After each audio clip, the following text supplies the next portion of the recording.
Turn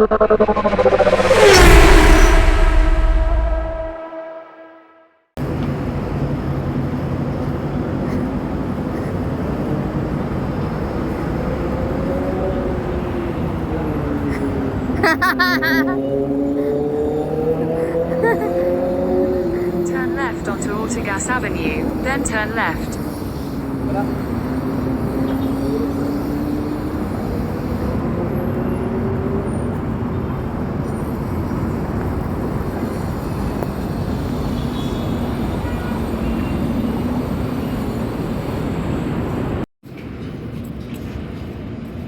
Taas ay.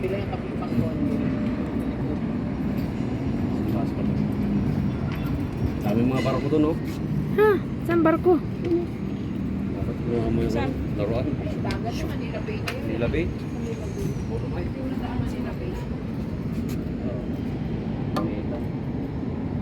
Oh, kaso. Mantong oras walang naliligo ah.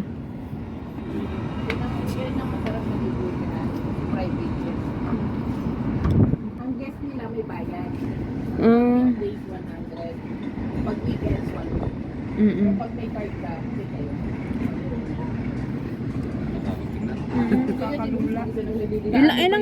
Anong floor ba to? Hanggang anong floor?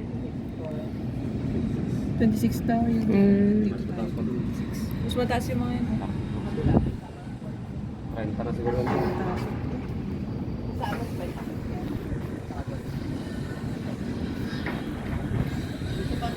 Yung ano, yan.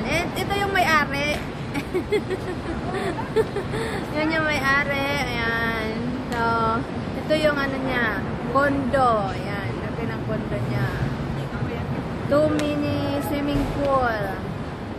Ayan. Sa jowa yan. Sa jowa. Ayan. Yung isa sa ate niya. Ate.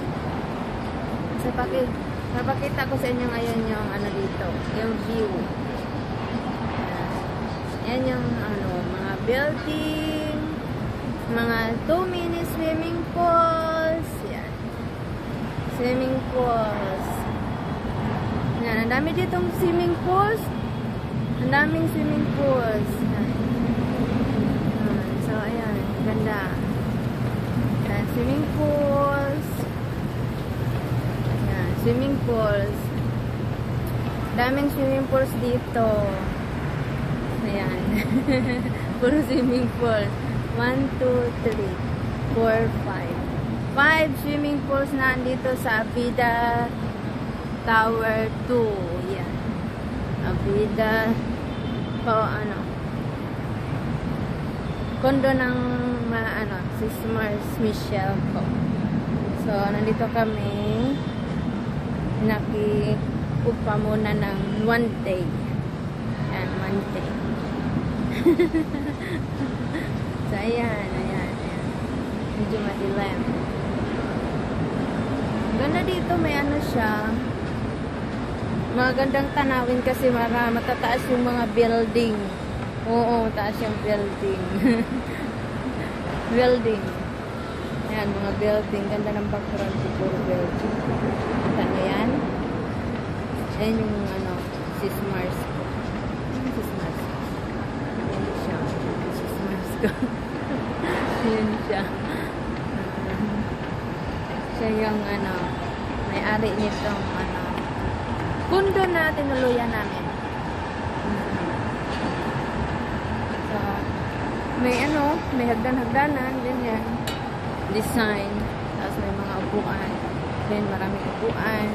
Pare, mag-swimming kayo. Tapos may mga upuan kayo na ano. Ganito. Yan. Pamparelax. Yan. So, yun na nga.